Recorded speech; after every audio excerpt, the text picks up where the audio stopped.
সংস্থা তৈরি করার বা তাদেরকে কর্মঠ করে আমাদেরকে বাংলাদেশের কাজে লাগাতে হবে।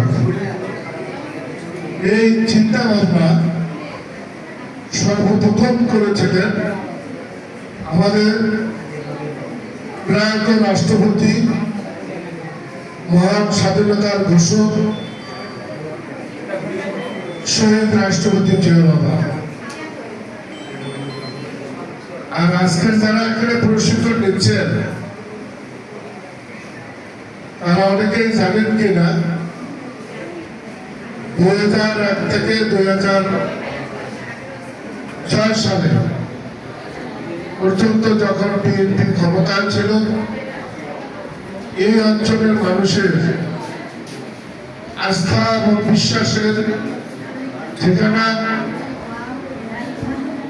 লালমনিরহাটের উন্নয়নের উপকার এবং আলোকিত লালমনিরহাটের প্রবক্তা অধ্যক্ষ আসাদুল আবেদ দুলু,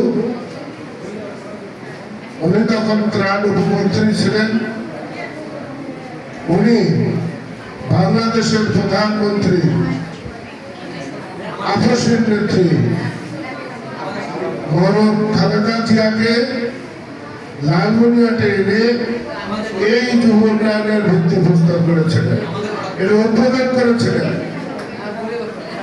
তোমরা তো কথা শুনো, কথা না বলে একটু মনোযোগ দিয়ে কথা শোনো, কথা না শুনলে বুঝতে পারছো। আজকে এই যুব উন্নয়ন লালমনিরহাটে নিয়ে আসার কারণটা কি? এখানে বিভিন্ন ট্রেনে প্রশিক্ষণ দেওয়ার কারণটা কি?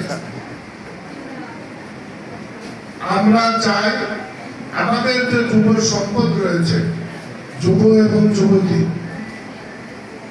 এদেরকে বিভিন্ন প্রশিক্ষণে প্রশিক্ষিত করে এই যে লালমনিরহাট জেলা একটা পশ্চাৎপদ জেলা, এই লালমনিরহাট জেলা পুরা একটা বর্ডার বিল্ডার এলাকা, যার 120 কিলোমিটার বর্ডার উন্মুক্ত। সেখানে আমার যুবকেরা একটুতে হতাশ হলে দেখা যাচ্ছে তারা আজকে বিভিন্ন ভাবে মাদকের সঙ্গে জড়িত হচ্ছে, মাদক সেবন করতেছে নিজেদের হতাশা কাটিয়ে ওঠার জন্য।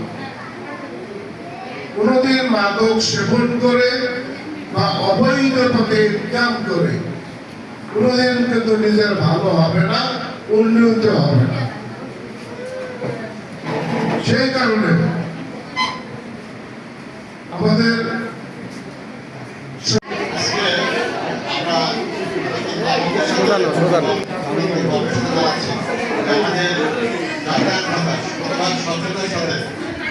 সরকারের যে নির্বাচনী প্রতিশ্রুতি শতভাগ স্বচ্ছতার সাথে আমাদের কার্যক্রম করে তার একটা অংশ হিসেবে এর পরবর্তীতে কত প্রশিক্ষণ হবে আমরা এই পদ্ধতি দিয়ে আমরা কাজে থাকবো এবং প্রশিক্ষণের যে সনদ, এই সনদটা আমরা অনলাইন থেকে নিতে পারবো।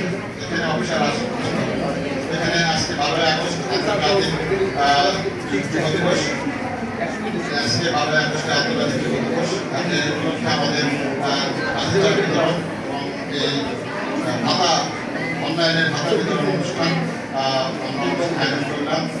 তো আমাদের অনেকে বলেছেন যে আমাদের প্রবাসীদের সেভাবে অর্থমাত্রা অর্জন করতে পারতেছেন। আসলে এখানে যেটা বিষয় আমার কাছে মনে হয় যে যারা যুবকর্মী এবং যারা এজেন্ট, যারা বিদেশে পাঠায়, তাদের ভিতরে একটা ঘাটতি রয়ে যায়।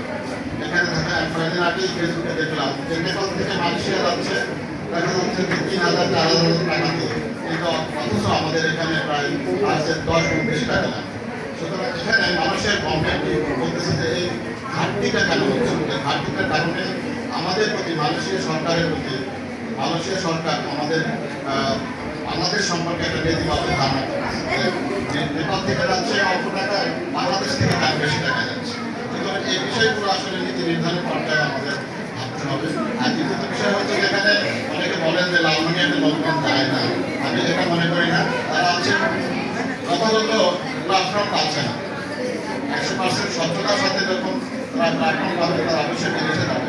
আমাদের অথচ এখানে আরএসসি ইলেকট্রিক্যাল হাউজিং এই ধরনের অনেক আমাদের প্রোগ্রাম রয়েছে, কিন্তু অতিরিক্ত আমাদের শিক্ষার্থী তারা কাজ করতে সেই ধরনের তারা প্ল্যাটফর্ম সরাসরি এমপ্লয়ি এবং এমপ্লয়ার যোগাযোগটা আমরা করতে পারছি। সুতরাং আমরা যদি এটা করতে পারি আমাদের বিদেশে যাওয়ার পথটা যদি শতভাগ স্বচ্ছ হয় তাহলে লালমনিয়াদের যারা তরুণ উদ্যোক্তা আছে, তরুণ প্রজন্ম আছে তারা অবশ্যই যাবে এবং তারা অবশ্যই বিদেশে আসবে।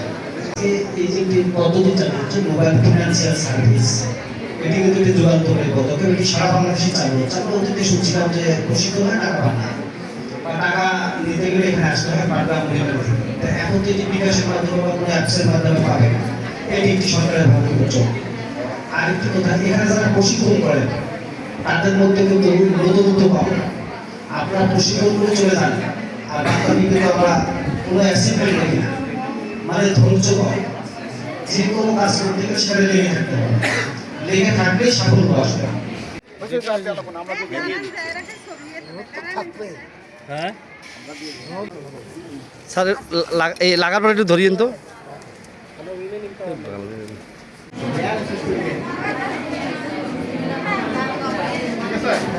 ওকে ওকে